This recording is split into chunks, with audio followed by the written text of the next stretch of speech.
Food for thought, part 5.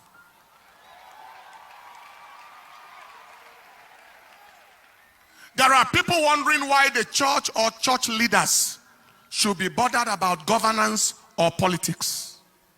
That is very absurd, very ridiculous.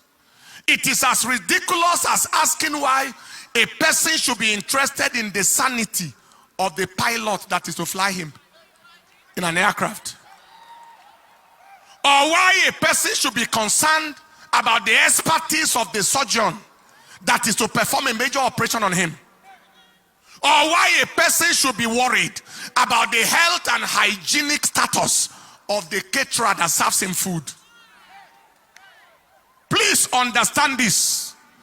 Anyone who is not concerned about those things that concern his existence is a concern himself. The silence of good people is more wicked than the actions of bad people. Evil thrives when good people are silent, and most times silence is taken to mean consent. No one is permitted to keep silent when their destiny is being decided. You don't keep quiet or silent when your destiny or your welfare is being decided. To keep quiet when your destiny is being decided, like in a political setting, is to end with an outcome that may not be desirable. Now, why should the church people, church leaders, and the society at large be interested in politics and governance? Why should we be interested in who heads the government? First, government make policies, and policies affect the society, and the church is part and parcel of society. So everyone in society, the church and her members inclusive, are at the receiving end of government policies. Second, government's failure places a high burden of care on the church as a religious and charity institution. For example, when people can't pay their children's school fees, house rent, etc., it is not the government they go to for help. It is the church they come to. When a person's loved ones get kidnapped, the church most times is their first point of call for prayer and emotional support. And someone says the church should not be interested.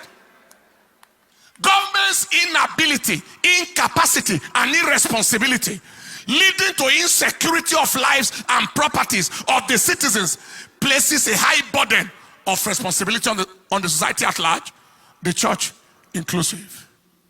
Government's policies and actions, listen to this, that forbid religious freedom and facilitate religious persecution and intolerance, especially against Christians and the church, pose very great existential threat to the church.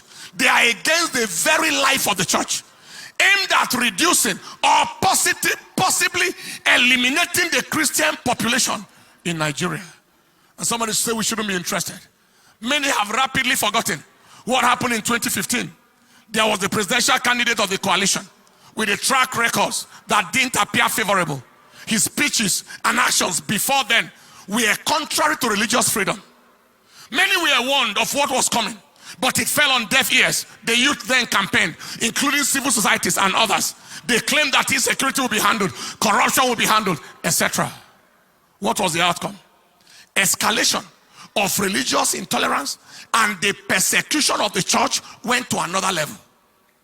According to Stephanos Foundation, headquartered in Jos, between 2016 and 2021, over 5,878 people, mainly Christians, in Christian territories were killed by terrorists in terrorist attacks.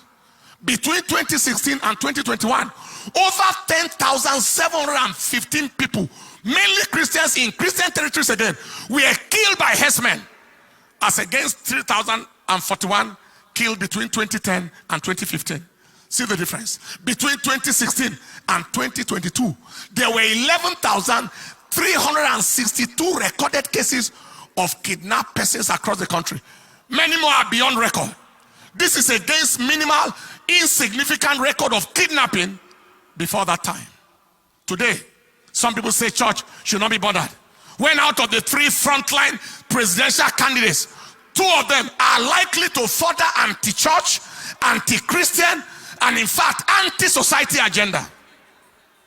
One of the candidates is of the same ethnicity, religion, and region as the current leader, under whose watch the nation has experienced such level of unbelievable insecurity, mostly against the church and generally against all. The repetition of the same disaster is not hard to imagine, especially as this same candidate has not condemned any killing once by his people. He has not condemned it once. He has not visited anywhere once to condole with any people. He steps into power, he continues from where it has stopped. The second candidate chose a Muslim vice president, being a Muslim himself, despising, disregarding the plight and the value of the church in Nigeria. The third candidate, the third one, remains the only sensible, only credible way to go. Not just for the good of any region or religion, but for the good of the nation as a whole. So for anyone to say that church should not be involved in governance and politics of the nation, he is either daft, deceived, dubious and fraudulent, demented, that is insane, or a demonic agent from hell who want the destruction of the church. Friend, you have been shown the way. Did you see the way? You have been shown the way. Follow the way. Go out and vote. Do all you can to ensure that your vote counts. God bless Nigeria. Stand up on your feet. Somebody may say, but the one, no, you can go ahead. The one that is of the same religion and region and ethnicity as the current leader of the nation has a Christian gentleman vice presidential candidate. Somebody may say that. Don't forget that that was our situation in 2015. There was the Christian gentleman, pastor of in a denomination. Many people voted in that time because of the vice president. From the region where he has come from, we came from, they voted. The denomination, the Christianity voted, Pentecostal cycles voted, and his denomination voted with the hope that he is there, and that means that there is hope. Question: what difference has been made? Brutal question. To what extent was he able to stop insecurity, to stop the massive killings, the massive persecutions, and the massive anti-religious agenda against Christianity? What extent? But I want you to notice that every time they gave him the opportunity to act as acting president, things rapidly changed. Things rapidly changed. But to what extent was he given that opportunity? So don't let anybody deceive you that so let us vote because of this and that and that. Let nobody deceive you. Open your eyes.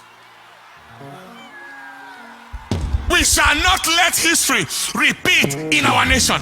We shall not let history repeat in Nigeria. Wasn't that vice president, the current one, wasn't he good enough to come out as presidential candidate? Why was he denied? Why didn't it happen?